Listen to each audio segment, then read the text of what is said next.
så er en epoke slut.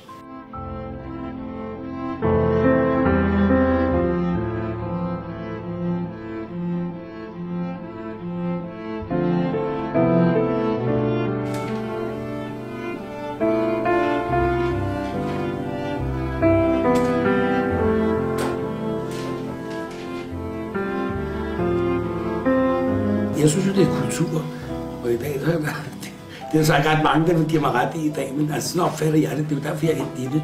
Jeg troede, jeg skulle ind og videreføre sådan en god gammel dansk kultur med at ryge nogle gode piver og nogle gode cigarer. Og det er det ikke mere. Hvis alt er rigtigt, så skulle den passe til den her. Godt.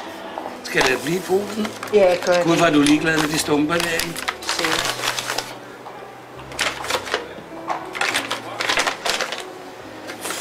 540, hvis du ikke skal have cigarer.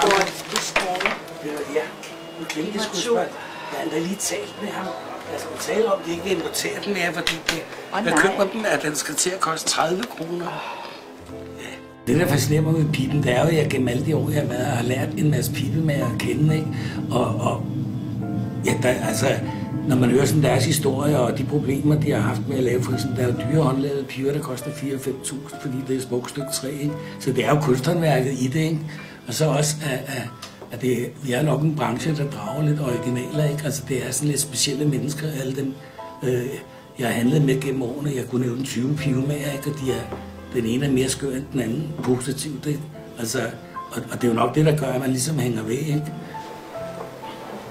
Jeg har ingen kunder.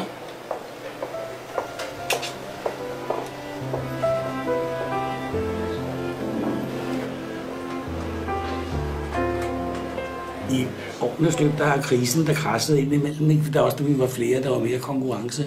Men min butik er så lille, der er 40 kvadratmeter, så hver gang jeg fik en eller anden god idé, så viste det sig sådan set, at den var for lille, ikke?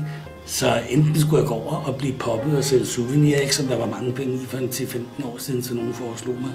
Men så ville jeg hellere brække mig, ikke? Altså, det havde jeg ikke lyst til, at jeg skulle sælge piver og tobak, eller også skulle jeg ud og være købmand, ikke?